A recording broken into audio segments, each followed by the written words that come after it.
एक बार की बात है, गौतम बुद्ध अपने शिष्यों के साथ बैठे थे। उसी समय राजा अजातशत्रु वहां पर पहुंचे और बुद्ध से कहने लगे, हे बुद्ध, जब से मैं आपका शिष्य बना, हर कोई मेरा शोषण कर रहा है। आपका शिष्य बनने से पहले सभी लोग मुझसे डरते थे, क्योंकि उस वक्त मैं बहुत कठोर था और मैं किसी को मौत की सज़ा देने से पहले एक बार भी नहीं सोचता था। लेकिन आपका शिष्य बनने के बाद मेरा किसी को दंड देने का मन नहीं करता और ना ही मुझे गुस्सा आता है। मैं शांत हो गया हूँ और सभी को दया की भावना से देखता हूँ। लेकिन कुछ लोग मेरे इस बदलाव का अनुचित लाभ उठा रहे हैं और इसने मेरे राज्य के लोगों को भी एक तरह से खतरे में डाल दिया है। कृपया आप मुझे बताएं कि मुझे अब क्या करना चाहिए। राजा अजातशत्रु की यह बात सुनकर गौतम बुद्ध उन्हें एक कहानी सुनाते हैं और कहानी कुछ इस प्रकार है। एक बार एक बड़े पेड़ के नीचे एक जहरीला सांप रहता था। पेड़ एक गांव के पास में एक कोने में हुआ करता था। वहाँ अक्सर सुबह शाम लोग बैठक लगाते थे और खूब बातें करते थे।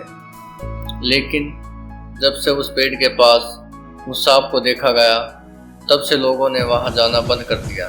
लेकिन कुछ लोग तो जानबूझकर वहां सांप को देखने आया करते थे और उसे छेड़ा करते थे। अब उस सांप को जब खतरा महसूस हुआ तो उसने खुद के बचाव के लिए लोगों पर हमला करना शुरू कर दिया, जिससे गांव के कई लोगों की जान जाने लगी। इस तरह पेड़ के आसपास जब भी कोई हलचल होती तो सांप वहां जाता और हमला कर देता। सांप की दहशत अब पूरे गांव में हो गई। अब लोगों ने बिल्कुल ही उस पेड़ के पास जाना बंद कर दिया।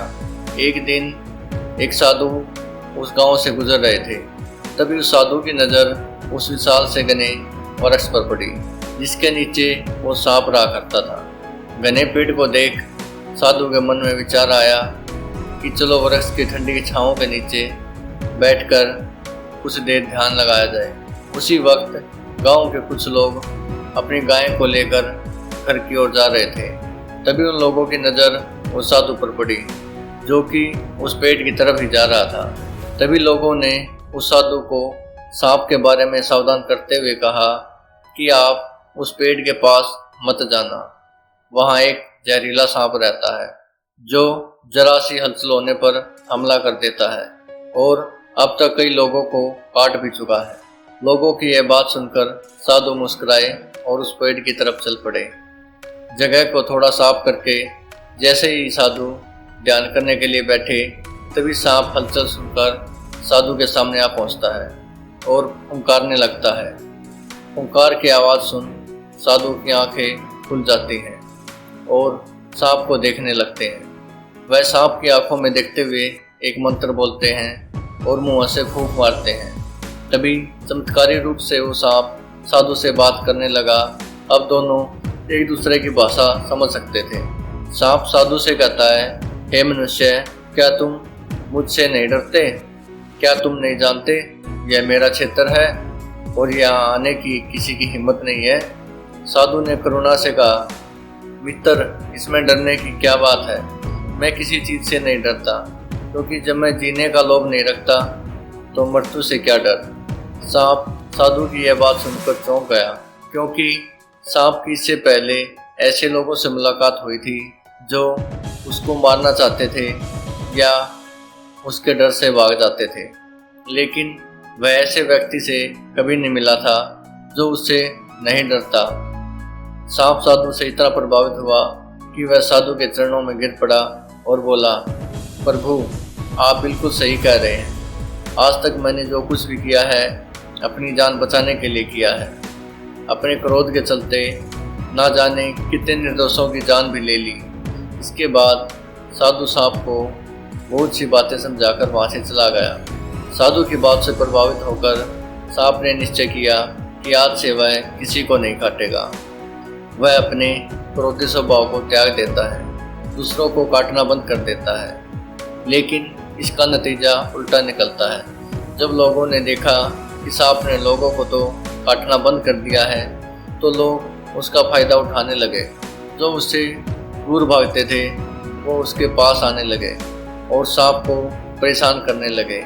बच्चे उस पर पत्थर फेंक कर मारने लगे। इससे सांप परेशान और घायल रहता था।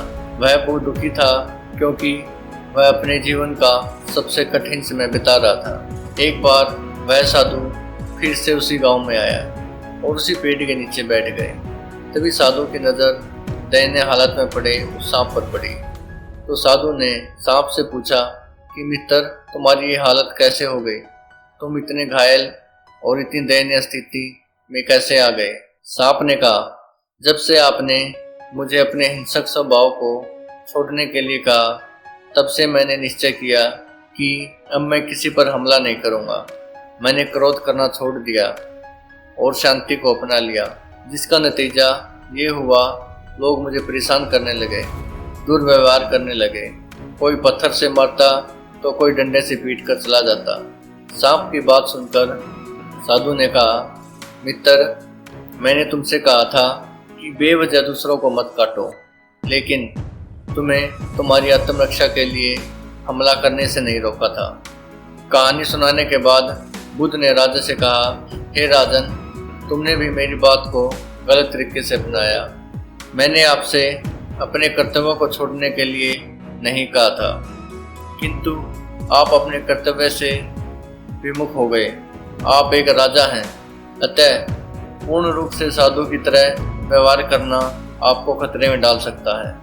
तुम्हें सिर्फ अंदर से साधु की तरह रहना था और बाहर से राजा की तरह, ताकि जरूरत पड़ने पर खुद की, प्रजा की और राज्य की रक्षा कर सको।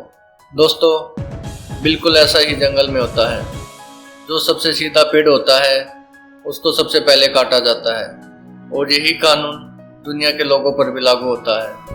अच्छे भोले लोगों का खूब फायदा उठाया जाता है।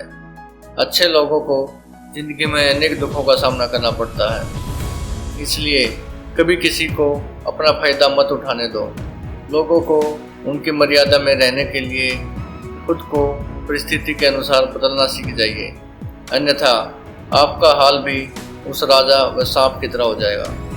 तो दोस्तों, उम्मीद करता हूँ आज महात्मा बुद्ध की इस स्टोरी से आपको कुछ अनमोल सीख प्राप्त हुई होगी।